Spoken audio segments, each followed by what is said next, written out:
Hello class. This week we're going to take a look at a little bit more HTML. We're going to dig into some more of the elements of HTML and how we can use them to better organize and lay out a web page.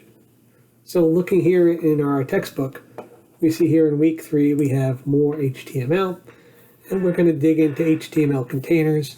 We're going to look at some forms, and we're going to look at some widgets, which are the elements of forms. You could think of them as the text fields and the radio buttons and the checkboxes that we see on all sorts of web pages. Next, we'll take a look at some audio and video elements, how we can embed audio and video into web pages, and some web developer guidelines we'll take a look at as well. So starting out with containers, it sounds a little more daunting than it really is. A container, very simply, is any HTML element that has an opening and closing tag, and anything that in those opening and closing tags would be contained. So that would be your container. And we've seen containers already. For example, the P tag. It has an opening, it has a closing. So a P tag would be a container. It would contain whatever text you put in there. But we also have some very specialized container tags, as you can see here, that have some very specific actions. Not so much in the functionality that they impart into the HTML, but more of being able to segregate your code and put it into different sections. And this will come into a little more clarity when we get into the CSS and how we can use that to basically impact everything in an entire section with some simple code.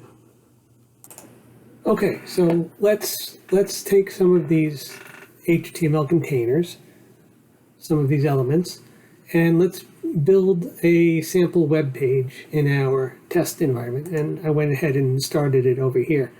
And I cleared it out so we just have the head and the body sections of the HTML document. So let's start with the header container. And that's the one that's going to contain the introductory content to your web page.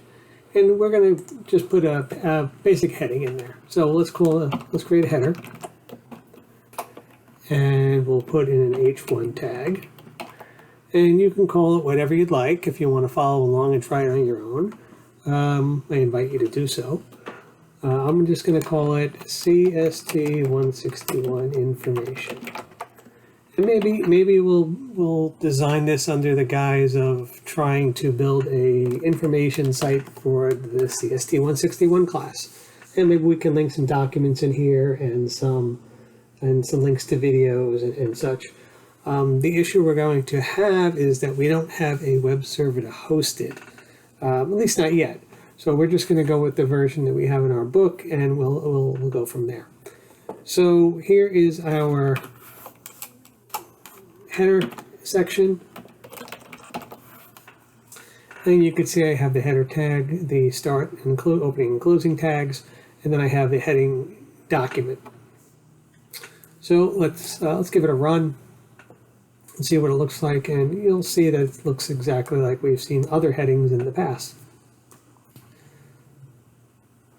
And the idea here is now that we have a section that is specifically for the header of the document. Think of a Word document, a Microsoft Word document, where you have the header and then you have the footer. Well, speaking of footers, why don't we put a footer in? And we can put in something along the lines of footer, and maybe we could put in a copyright. There's a lot of copyright information on websites. Let's put the copyright symbol in there. And we use a paragraph tag, which again is in itself is a container. And we'll use the ampersand copy and 2025 prof /p. And you can see it kind of redisplays it down on the bottom. Now, let's put in the ending footer tag. Now, something to remember when you're looking at any HTML document, it is interpreted from the first character on the first line to the last character on the last line. So there's no logic for it to jump around. and render a page. It just goes from the start to the end and does what it's listed in there. So when I have a header section and a footer section, it's going to display the text in the header section followed by the text in the footer section. And if I put in, just as a test, another paragraph, it's going to put that paragraph right after the footer, which is a little counterintuitive. So just remember, even though it's called a footer or a header, it's really just being displayed in the area where you have written it into your HTML document. Okay, so now we have a header, we have a footer, we have an address block, or an address container. Let's add a main container. And we could add that the same way we've added everything else. This is information for the CST 161 class at Suffolk County Community College. And we'll end the P tag and the main tag, and we'll give it a second, and there it is. It renders into our page. And now we have a main section. Looks pretty much the same as the header section, looks pretty much the same as the footer section, looks similar to the address section, except the text in the address section is italicized. And we'll just do a few more just to get the general idea of what they are. Let's take a look at the section container. And maybe we want to put in, instead of a big heading, maybe we want to put a second heading. Let's use an H2 tag, and we'll call it week 1.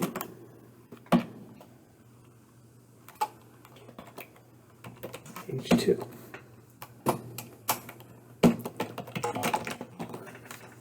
And you can see we have a section heading that's a little smaller than the heading 1.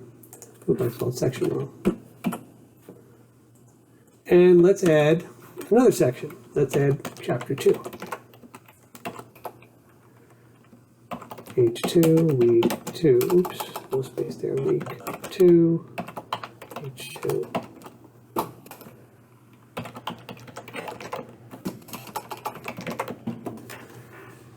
And now we have multiple sections for the different weeks in the class, just as an example. We can take a look at the div tag and the span tags, or you can call them containers actually too. So the div tag, the div section is good for marking blocks of code, like entire paragraphs, whereas the span tag is good for marking little bits of code, parts of a sentence. So let's see what that looks like. So I can create, and I'll create in week 1. We'll create a div tag. This is the first week of class, and we'll start looking at HTML. And we'll end the div tag. And if we scroll down, again, it doesn't look any different than anything else we've typed before. It looks very similar to the P tag. Well, this is how we put in large pieces of text. We're making this a division of the section. And again, when we get to CSS and styling, we'll be able to identify these divisions and then put in different styling perhaps for each one. Now, if we want to do the span tag, let's put the span tag into week 2. And we'll do, we'll start with the P. This is the second week, and we are digging into HTML elements. And let's say, we'll put the ending P tag in. Let's say we wanted to bold HTML. So we can put in a bold tag or a strong tag around it.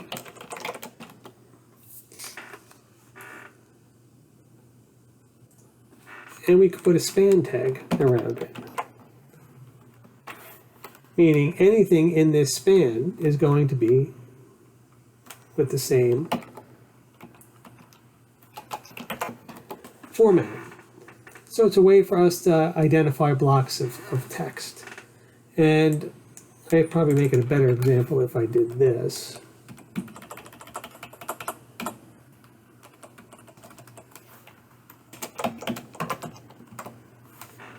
So the span is spanning the HTML elements, and in there we're emphasizing or bolding the HTML word itself. So we have a little more control over just the little bits of it, whereas for the div tag we'll be able to control the entire paragraphs. And as you see, there are a few other ones. You could try them out, see how they work out for you. Essentially, they're going to look the same as how we have here with the code laid out. It'll look just pretty much like text until we get into more of the CSS aspect of it when we do some styling. Okay, I have over here also a PowerPoint slide with some information, some more examples, and a little more detail. It's probably not as detailed as what's in the book, but I will leave it as a reference for you, and I will post that into our content section in Brightspace. So coming back over to the containers, we looked at quite a few of them. Experiment with them and see how they work, see how they look, and save your code, because we're going to be doing more with this when we get to forms.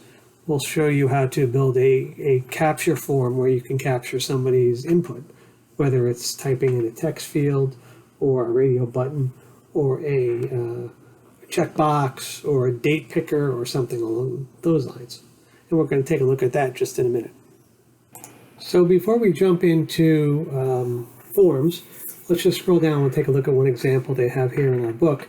And this is a form with some containers, and you can see how they kind of have it highlighted with the different sections outlined in different colors. So you can kind of see where the different parts of the web page reflect to which parts of the code. So you can see the outline here would be the main thing. You have the header, you have the footer, you have the address. The address went to italicized. Here's your footer down here at the end. Here's your header up here at the top. Here's your main section here. The White House is the official residence of the President of the United States. And it's very basic text. It's a single image and a single link. Pretty plain vanilla at this point. It's just text that we entered into our web page. Styling comes next, and this is where we can make it look a little snazzier. It looks pretty good. Okay, so let's move on to the next section, which is the forms. And this is where things get a little more interesting. So forms, we've all filled out information or contact forms on different websites where we enter our name, we enter a phone number, we enter an address, we check some boxes, we click some radio buttons, and we capture that information. Well, that's what we're going to be kind of doing here, is we're going to build the form. We're going to show you how to put those elements on there and construct it so you can create an input form or create a data form or create some kind of gathering form so you can store this information somewhere. I also have a PowerPoint slide for this, and I'm going to jump over there. We're going to kind of follow through here, and then we'll come back to our textbook and see how it relates. So we're going to look at the form tag. And the form tag, as I stated, is a container to gather users' input. It allows us to group different input fields, input buttons, checkboxes, dates, text, etc. Upon submission of the form, meaning after you click the submit button, that data is sent over to a server where it's processed, usually stored into some kind of database, and usually a confirmation message is returned of some kind. We're going to look into the part where we collect it and get ready to send it, and we'll see how that looks. So let's just follow along here. So the basic syntax of the form attribute is the form tag, and it has two attributes, the action and the method. Starting with the action, and the action is the URL where we're going to send the data. So we need to send the data somewhere. In this case, it's showing as an example a .php, which is a little script that's living on the same server as the web server, and that script is going to accept our data and process it. And the method is post. Post, I'll get to in a second. There are two methods of sending data up to a web server, either get or post. Get is a little less secure, post is more secure, and we'll talk about that right now. So the get method essentially appends all the data that you're entering as input into the URL. So when the URL is sent over to the web server, that data becomes visible. So just thinking about what you collect on a web page, you're collecting a lot of personally identifiable information, a lot of PII, a lot of sensitive information. You don't necessarily want people to see in plain text or clear text your password or your birth date or your social security number. Those things can easily be hacked, and then bad things happen. We definitely don't want to do that. So the get is good for sending non-sensitive data, maybe the answer to a question or something along those lines. And there's a very limited data size. You can't send a web page with a get and a lot of data. Next is post. So post sends the data in the URL, in the request body. So that data is encrypted. It's not visible in the URL. You have to have a little more technical skills to be able to get in there and see the data during transmission. So your information is more secure. And it's often used to log database transactions. So when I'm sending something into a database, I'm going to send it with a post so it's secure. Okay, so that's the how piece. That's how we are going to set up our form. We're going to give it a URL where we're going to send the data to, and we're going to sell it either, the method is either going to be get or post, depending on what the server is configured for. But for now, we're going to just go with the get, and we'll see where that takes us. So the first input field that we're going to look at, and you see the tag is input, and the type is text. So what this is saying, it's an input field, meaning we want to collect some data, and the name of the field is username. So we have a variable name, and you can kind of think of it as a variable name and a data type. The data type is text, the variable name is username, and allows us to enter plain text. You could type in an email address, you could type in your name, or some other information. Okay, next we have the password input. Very similar in structure. We have the data type is password, the data name is, or the variable name would be PWD. So this allows us to use a text box to type in characters, but they're hidden, so we can't see them. Perfect for a password field. Next we have our checkbox. So you all seen checkboxes. You can check or that you want to do something. Input type is checkbox. The name of the checkbox would be hobby, and the value is music. Allows multiple selections, name attribute, groups value. So you can have multiple hobbies, and they'll be all listed together on the web page. We'll take a look at all these in a few minutes. Next, we have our radio buttons. So the radio button is simply the looks like a push button, and you can select it or not select it. And it's good for a yes/no choice or a single choice out of many, whereas a checkbox can be multiple choices. The radio button is usually you select one out of a list, such as a gender or a yes/no choice or something along those lines. And I see I may have not copy and pasted properly, so I'll fix that before I post it to the Brightspace. Next, we have a drop-down menu where we have a select tag, and the name is country, and then we give it some options. Looks suspiciously similar to the listings, right? The unordered list or the ordered list, and how we have the overall tag and then the individual options. Instead of the LIs, we have option. So this gives us the pull-down menu where we can select something. Oops. Then we have the list box where we can select multiple items, and here it is with the extra attribute multiple. Allows us to select multiple items. So if we wanted to select math and computer science, we can control click on the keyboard and select multiple items. And then we have the button. You've all seen at the end of a form where it says submit or enter or something along those lines. There's a button. And there's two ways of doing a button. You have method 1 where you have the input type equals button and the value equals home, and then you have method 2 where it specifies an image, it has an alternate text with the name of home, and it has the word home bolded in there as well. So you have two ways of creating a button to submit your data. Okay, going back to our container concept, we have field set. So field set is a way that we can group different items, different widgets together into a single area on the screen.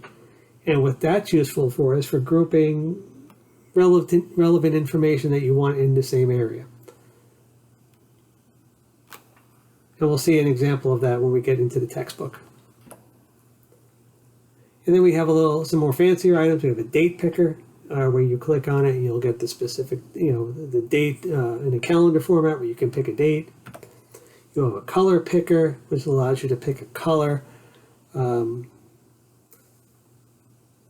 don't know really a good use case for that. It's nice to see, it's nice to be able to pick your color, but then you would use the color somewhere. So it's not like the color picker would be sending that data over to a web server.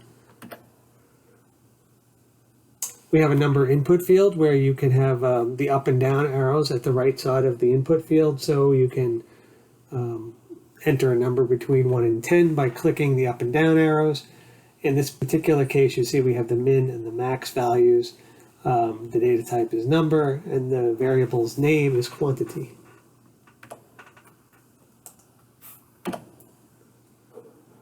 Why is my slide not advancing?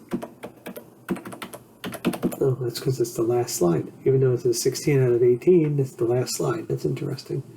Okay, good. So I will clean up some of these typos and formatting of this PowerPoint, and I will post it up onto Brightspace for us to look at. But let's start building out a form where we can try out some of these items and see how the page looks and renders. Okay, so what I've done is I've copied and saved this document. And I'm going to now create an input form. I'm going to create a new file, and we're going to call it info.html. So now we have our info. Oh boy, it's really not liking that. It's giving me some errors.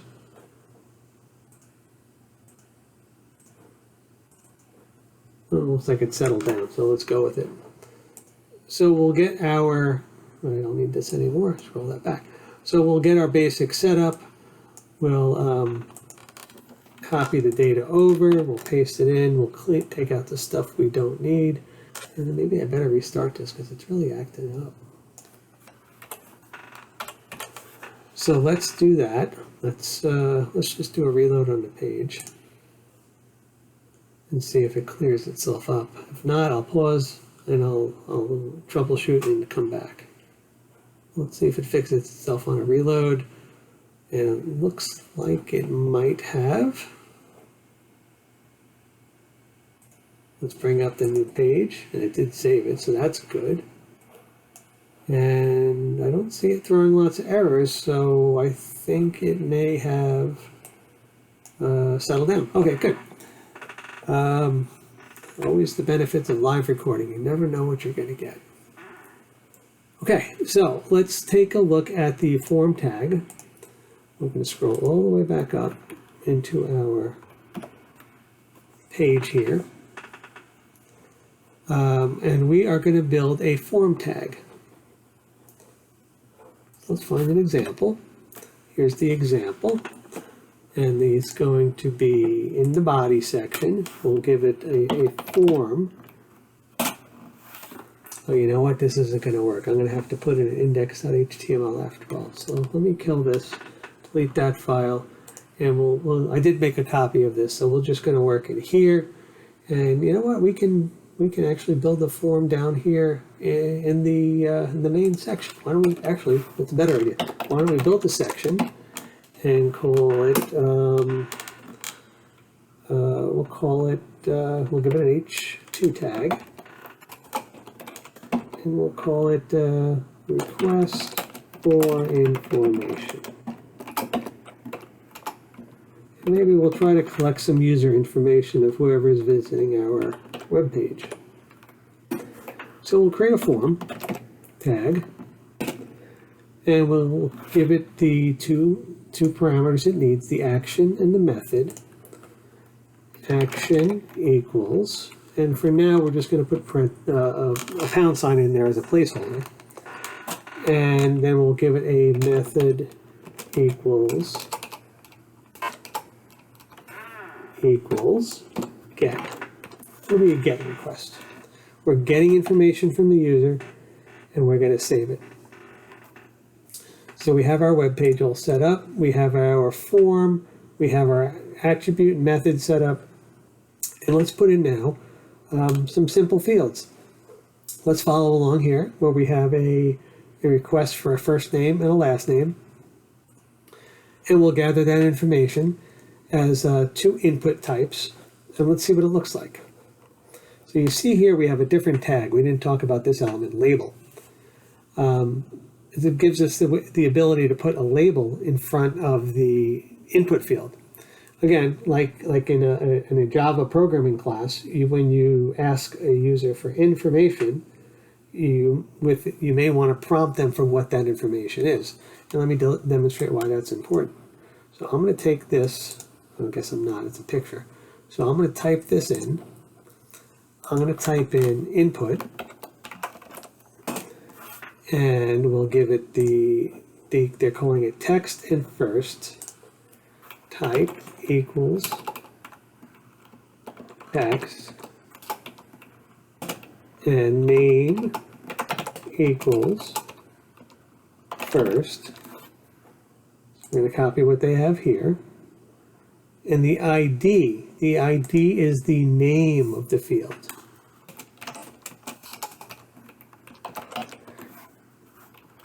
Don't get hung up too much on the ID part of it right now. The ID will come into a little play later when we do more with CSS. So we have our input field. It's a text field. The name is first, and it has an ID of first. And if we scroll down, here it is.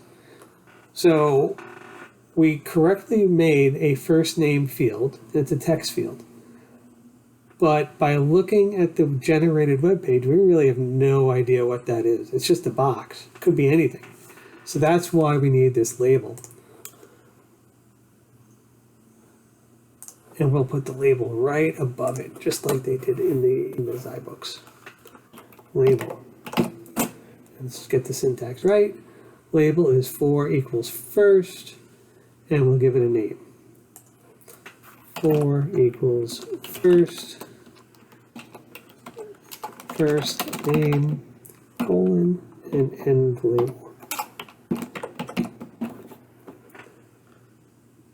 And there it is, generated nice. We probably want to get a little more space between the contact of the address block and our form, and we can put in, we can just put in a paragraph tag with nothing in it. And that gives us a blank paragraph. You can see we have a little more space. That's a common little trick. Another tag people will use, you'll see a lot, is br/. It's a kind of a shortcut of a BR tag, a break tag, and an automatic closing tag. It's kind of two tags built in one. You'll see it quite a bit. I don't know how great a programming practice it is, but it is super common. So if you see it, that's what it is. It's just an extra space. So we have our first name, and we can do a similar for the last name. I'm going to cheat a little bit and give it a copy and paste. And we'll change everything we see for a first. We'll enter last, and we'll call it last name. And we'll call it last here. Oops. Last here. And last here. Okay. So you see now we have a first name field and we have a last name field. But you see they're on the same line. So we may not want that. This is where the BR tag may come into play.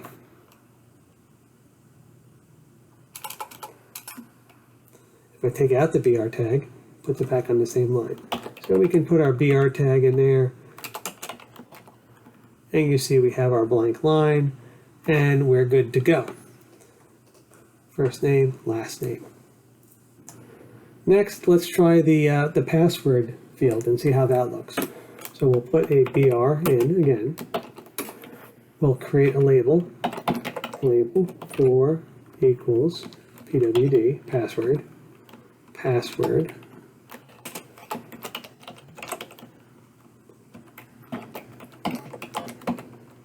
You can see how it's rendering in the window below. We can see how it looks as we're typing it. And we'll do input. This time it's type equals password. And the name equals PWD. We'll leave the IDs off for now just to make it a little simpler. We don't really have to worry about it. But if you see in our rendered page here, we could type a name. And you can see my password is all dots, so it's all hidden and secure. Okay, so let's take a look at adding just a few more fields to this, a few more widgets to our form. Let's put in some checkboxes first. So we'll put in a BR/, and we can use the example that we have in our slides. We will do it looks like we're going to do hobbies, so let's put some hobbies in. So we'll give it the input, type equals check box. Name of the variable is, we'll call it hobby. And this first choice we'll give is music.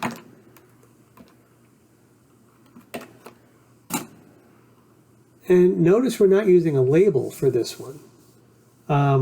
We don't need to, and I'll show you why. I'm going to put music here after the tag.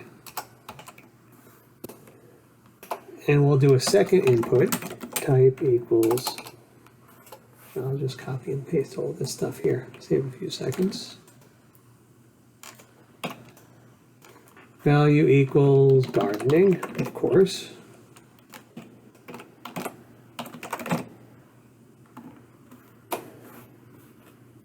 And we'll put in a third one, we'll just sports.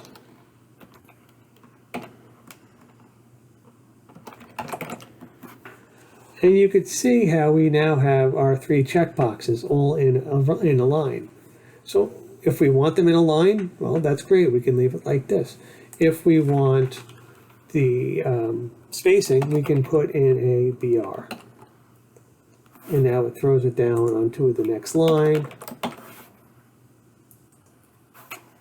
And you notice I'm using BR, not BR/. They are fairly interchangeable. And maybe this would be a good place to try the field set out. The field set, remember I said groups things together. Let's see if we can get a field set in here. And I'm going to indent to make it more readable. And I'm going to put a closing field set in here as well. now they're grouped together. And look, I even put a little box around it so we know where the field is, the field set is. So we've grouped these together, and we can put in, please select your hobbies. And we'll put the BR in again. You'll know BR comes into play a lot sometimes. Instead, maybe we want to use a paragraph tag, perhaps. We could put a paragraph tag in instead and see how that comes along.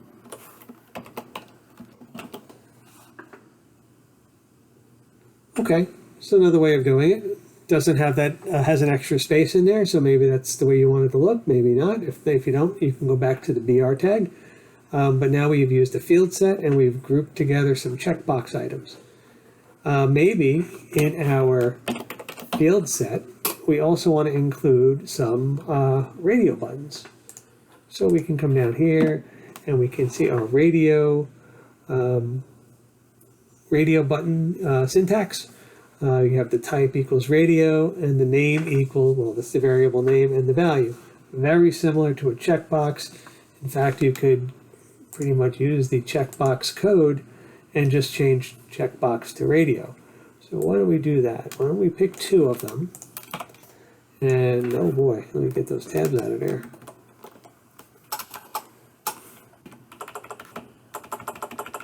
Clean that up.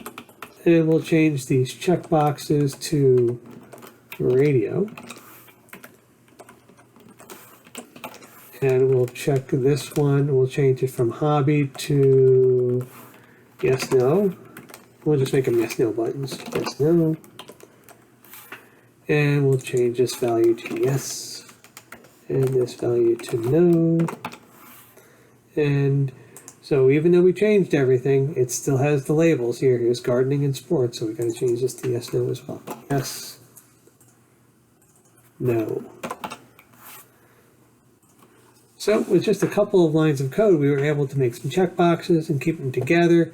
We made some radio buttons, and you can see the radio buttons, you can, the checkboxes, you can check as many or none as you want, whereas the radio buttons, you can only select one. Okay, so we have checkboxes, we have radio buttons, we have field set, we have input fields. We can create a pull-down menu next. When we take a look at that. And we'll use the drop-down menu to give us a choice of countries. I'm going to copy and paste just to save some time from typing. And I'm going to put that outside the field set. I don't think we need to have anything else in the field set for this example. So we're going to copy and paste that. And remembering from that earlier lab, we see those extra boxes at the end of the line. So we'll just delete those and clean that up, so we don't have the weird rendering problem that we had on week 1. And of course, this time I can't get rid of them. There they go.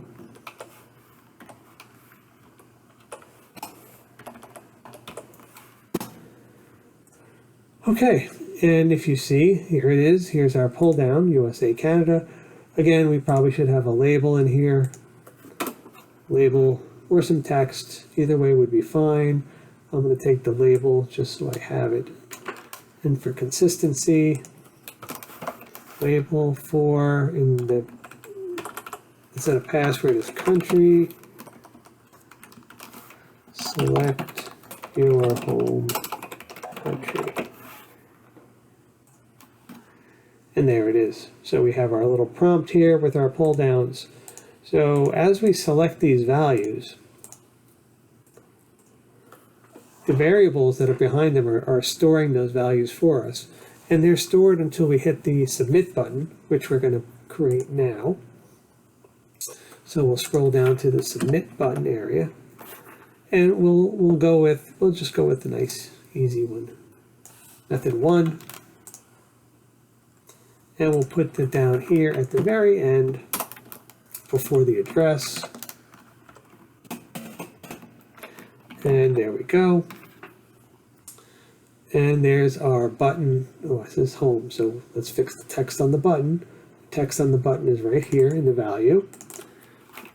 We'll change it to say submit. So there, it'll now say submit. So now we have a submit button, which if I click does absolutely nothing. And why is it doing nothing? Well, because when we created the form, the action we set as £sign or #sign, which is the indicator that it stays on this page. We don't have a URI to send it to, so we don't have anywhere we could send the data now. So for now, we're just going to leave it as pound, and later on, we'll look into where we can send data. But essentially, we've created a web page, we've created an input form, and we've set it up so we could submit it. Unfortunately, we don't have a place to submit it. But that gives you an idea of how we can start the structuring of a web page. Again, if you look at it, it's pretty boring. It's just text on a white background with some boxes around it. Not super exciting. Next week, when we get into CSS, that will all start changing. Okay, so this was a little bit longer video. Let's just go through the sections of the book real quick and talk about it. And I think we're going to have a secondary follow-up video. I'll work on that next and get that uploaded. But we have our common widgets that we just looked at. That was in the slideshow as well. We have our additional form widgets. They're date picker. So we'll do the date. We'll start with the date picker in the next video, and we'll see where that takes us. That should be a little bit shorter video. We'll get the date picker and some others. We'll talk about some audio and video, and we'll talk about some guidelines for development. Reminder, you have 3 labs this week, so give that a go. And as always, if you have any questions, feel free to reach out, and I will see you in the next one.